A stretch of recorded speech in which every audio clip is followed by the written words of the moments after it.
اعوذ باللہ من الشیطان الرجیم بسم اللہ الرحمن الرحیم۔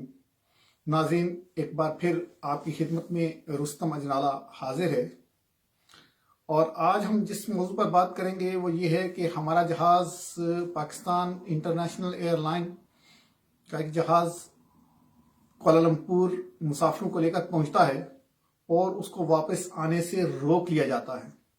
اس کو واپس نہ آنے جانے کی اجازت دینے کی وجہ کیا ہے، اور جو مسافر وہاں پر ذلیل و خوار ہوتے رہے جس کو وہ جہاز نے لے کر آنا تھا، ان کا ذمہ دار کون ہے۔ اور آج ہم جو بات کرنے والے ہیں وہ یہ ہے کہ ہم نے یہ تو سنا ہوگا کہ اگر کوئی موٹر سائیکل یا گاڑی قسطوں پر لی جائے تو وہ قسطیں ادا نہ کرنے پر ضبط کر لی جاتی ہے، لیکن اب تو ہمارے جہاز بھی ضبط ہونا شروع ہو گئے ہیں۔ جب ہمارا جہاز پی آئی اے کی فلائٹ کوالالمپور مسافروں کو لے کر پہنچتی ہے تو اس کو واپس آنے پر روک لیا جاتا ہے اور وہ اپنے قبضے میں لے لی جاتی ہے۔ اس کے بارے میں کہا جاتا ہے کہ پچھلے 6 مہینے سے اس کی قسط ادا نہیں کی گئی۔ جو جہاز ہم نے لیز پر لیا تھا اس کی جب قسط ادا نہیں کی گئی تو اس وجہ سے اس کو روک لیا گیا۔ یہ پاکستان کی بہت بڑی بدنامی ہے، بے عزتی ہوئی ہے، سوچنے کی بات ہے، لیکن ہماری حکومتیں، ہمارے سیاستدان اس بات پر غور کرنے کو تیار ہی نہیں کہ یہ کیا ہو رہا ہے، پاکستان کا امیج کیوں گرایا جا رہا ہے۔ پاکستان کی عزت کی بحالی میں اہم کردار تو ادا نہیں کر سکتے، لیکن پاکستان کی بے عزتی کا کوئی بھی موقع ہم اپنے ہاتھ سے جانے نہیں دیتے۔ افسوس، صد افسوس کہ ہم ہر چیز میں مقابلہ تو انڈیا کا کرتے ہیں، کرنا چاہتے ہیں، کرتے ہیں، کرنا بھی چاہیے، وہ ہمارا اصلی دشمن ہے، لیکن ہم اچھی چیزوں پر اس کی نقل نہیں کرتے، اس کا مقابلہ نہیں کرتے۔ کیوں؟ مجھے یاد ہے کہ بچپن میں چھوٹا تھا تو میں نے اخبار میں پڑھا تھا کہ انڈیا کے ایک وزیر نے صرف اس بات پر استعفیٰ دے دیا ہے کہ میں پیاز کی قیمت کو کنٹرول نہیں کر سکا، تو میرا اس سیٹ پر رہنے کا کوئی جواز باقی نہیں رہا، لہذا میں اپنا استعفیٰ گورنمنٹ کو پیش کر رہا ہوں۔ ہمارے ملک میں پیاز کی قیمت تو کیا، آج ہر چیز کی قیمت انتہا تک پہنچ چکی ہے، لیکن ہمارے کیا کسی وزیر مشیر نے استعفیٰ دیا؟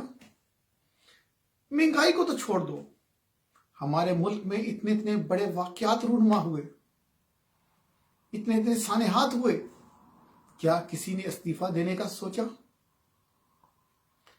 عجب قسم کے واقعات رونما ہوتے ہیں پاکستان میں۔ کبھی ہمارے جہاز کو ضبط کر لیا جاتا ہے، کبھی چلتی ٹرین کے نیچے سے فرش گر پڑتا ہے اور مسافر ہلاک ہو جاتے ہیں، کبھی چلتی ٹرین میں آگ بھڑک اٹھتی ہے، اور یہ ٹرین کے حادثات تو ہر روز ہو رہے ہیں، اکثر رونما ہوتے ہیں، لیکن ہمارے وزیروں مشیروں میں اتنی جرأت نہیں، اتنی ہمت نہیں کہ وہ اخلاقی جرأت کا مظاہرہ کرتے ہوئے استعفیٰ پیش کرتے ہیں۔ اپوزیشن مطالبات کرتی ہے کہ استعفیٰ دیا جائے، ان کے مطالبات آتے ہیں، لیکن وہی اپوزیشن جب حکومت میں چلی جاتی ہے تو وہ اپنی تمام باتیں بھول جاتی ہے۔ اسی طرح یہ حکومت بھی جب پچھلی حکومت کی دفعہ اپوزیشن میں تھی تو یہ بھی دعوے کرتی تھی کہ اتنے زیادہ حادثات ہوئے ٹرینوں کے، یہ ہوا وہ ہوا، اس کو استعفیٰ دے دینا چاہیے، وزیر کو دینا چاہیے، فلاں کو استعفیٰ دینا چاہیے، لیکن اب اس حکومت میں بھی تو وہ ہو رہا ہے۔ یہ اخلاقی جرأت کیوں پیدا نہیں کرتے، یہ استعفے کیوں پیش نہیں کرتے؟ بہرحال میرا موضوع یہ نہیں ہے کہ وہ کوئی وزیر مشیر استعفیٰ دے، دینا تو چاہیے، اخلاقاً استعفیٰ تو بنتا ہے، وہ تو دور کی بات۔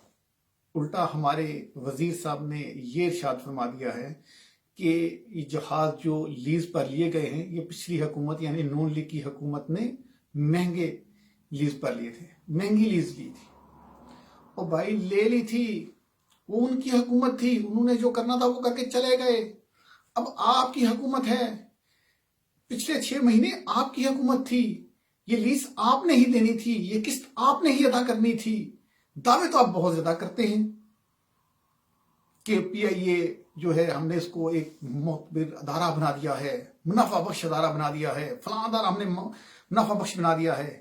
کیا یہی منافع بخش ادارے ہیں کہ جو جہاز ہم نے لیز پر لیے تھے، جو قسطوں پر لیے گئے، اس کی ہم قسط وقت پر ادا نہیں کر پا رہے؟ سوچنے کا مقام ہے. لیکن افسوس کے ساتھ کہنا چاہوں گا کہ جب تک ہم یہ